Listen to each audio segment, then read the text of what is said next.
name is Benji Piña, and welcome to Phoneme Phenomena,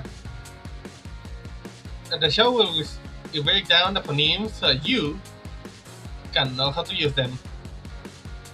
In today's program, we're gonna break down three phonemes. These phonemes could be the wet phoneme, as in wet, the I phoneme, as in my, and the phoneme, as in bird. Through these phonemes, we'll also cover various characteristics of phonetics and phonology, from the production of the sounds to the quirks they have when in context.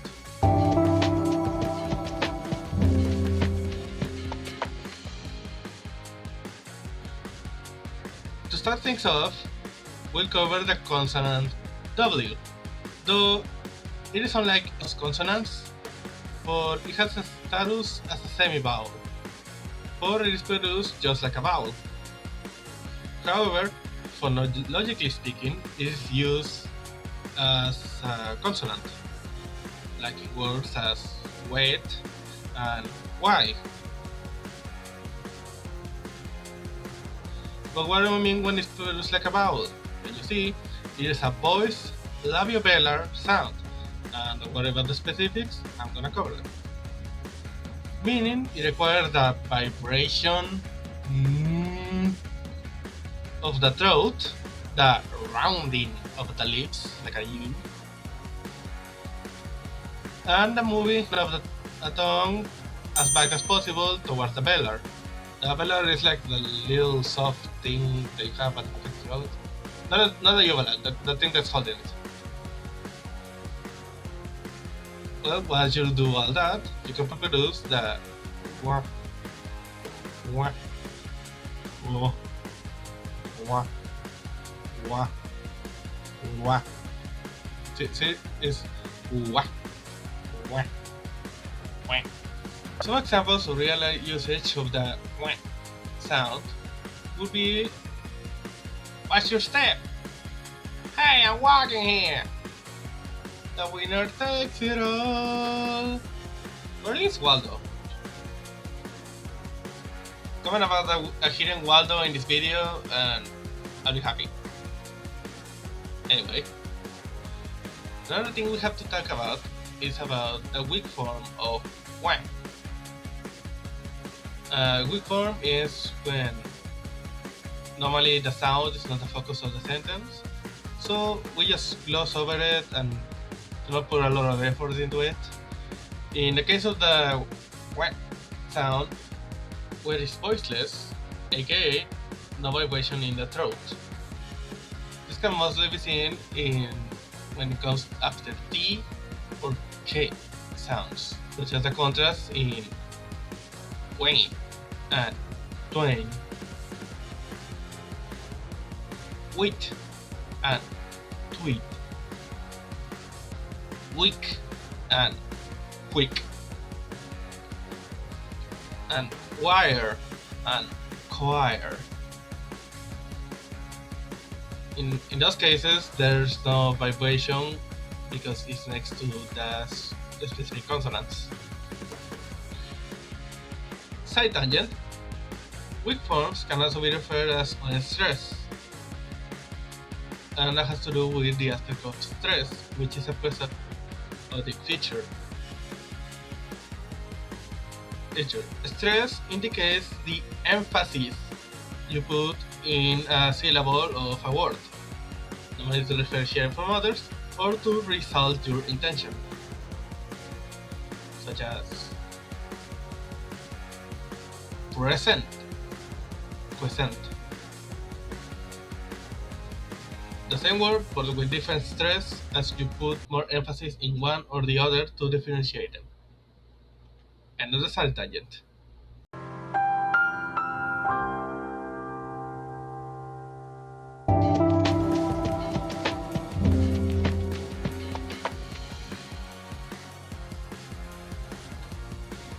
And now we'll have an activity. For this activity, you will try to recognize the sound in the sentence. Why, hello there. Would you kindly tell me where would I be able to find the wallet section at this establishment? Well, that very attractive gentleman, with whom I have no relation with, said a lot of W's in his speech. But don't worry, I was able to identify the ones he said. Things like why, would, where, another would, and wallet. Now we have covered everything about the WA sound. Let's go to our next phoneme.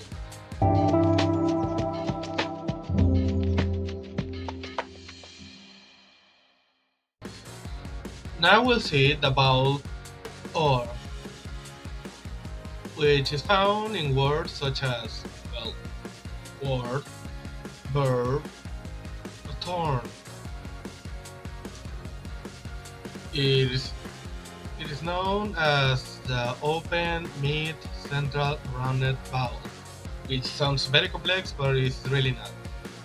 It only means that the sound is produced when our tongue is low in our mouth, as well as in the center, like not close to the teeth, not all the way back, in the middle.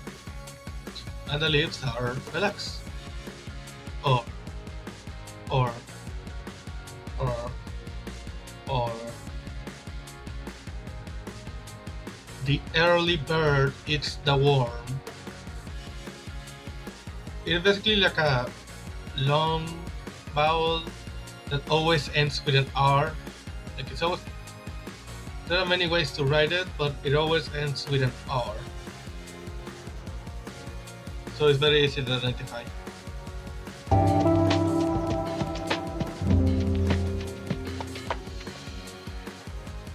Now you'll hear an audio and recognize the uses such the in the scenario. The bird had to wait its turn to say a word.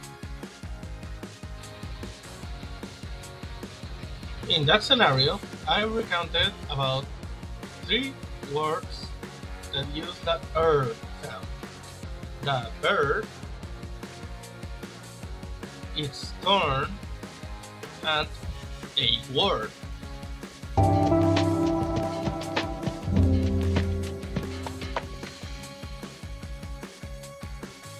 And for the final phoneme that we'll see today, we'll learn about the phoneme I,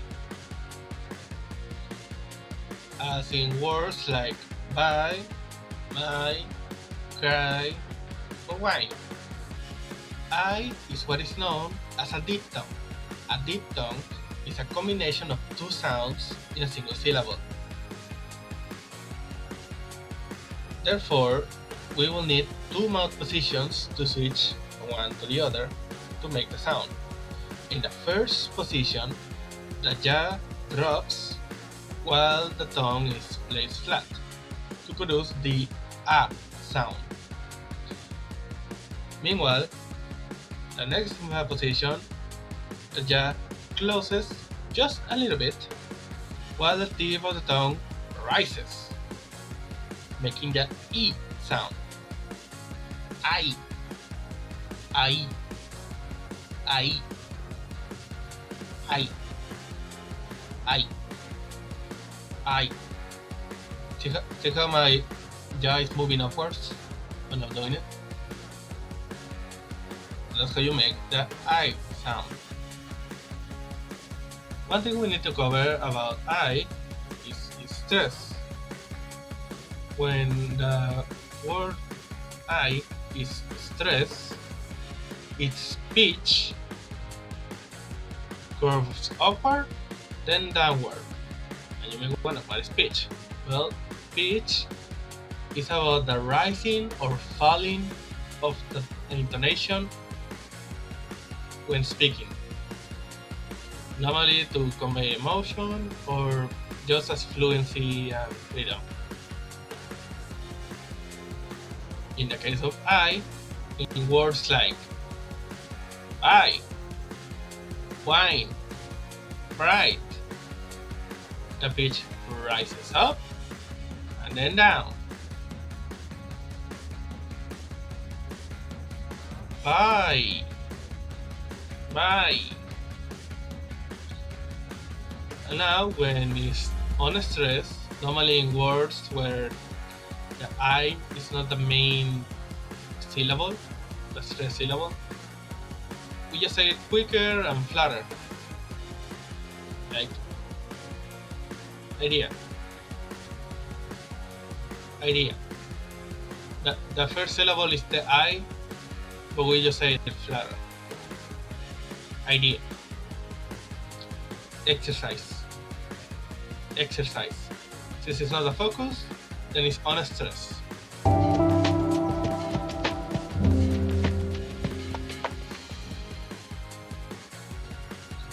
Now that we know the I, listen to this scenario and identify the uses of I, whether they're stress or unstress.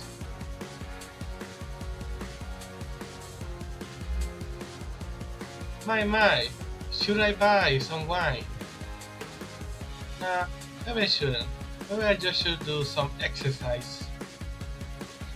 In this scenario, I was able to find 5 uses of the I sound for stress and 1 unstress.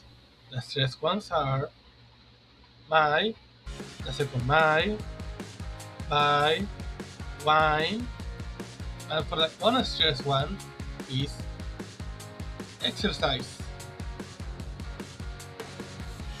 And to finish with our video and our class of today, we're gonna do a final quiz. See if you can identify which of the 2 options has the sound we've been talking about. W level 1, wannabe, and tulip.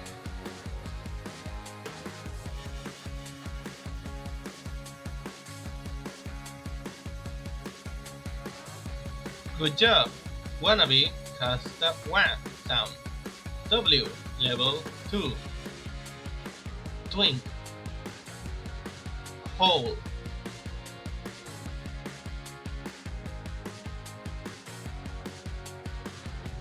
Good job! Twink has the wah sound, so in this case, silent. Level 3. Bird and raid.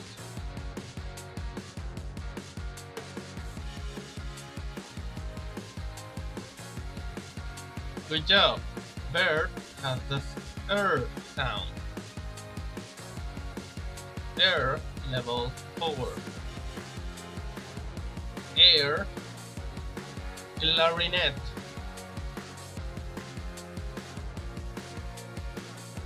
Good job. Air has the sound. I, level 5. Mine, main.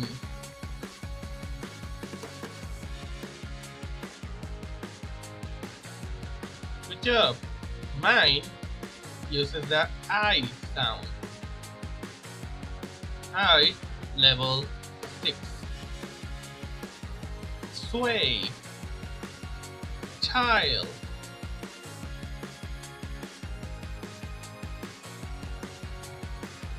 Good job. Child has the I sound.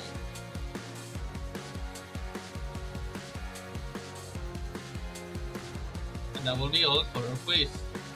Comment down below what was your score.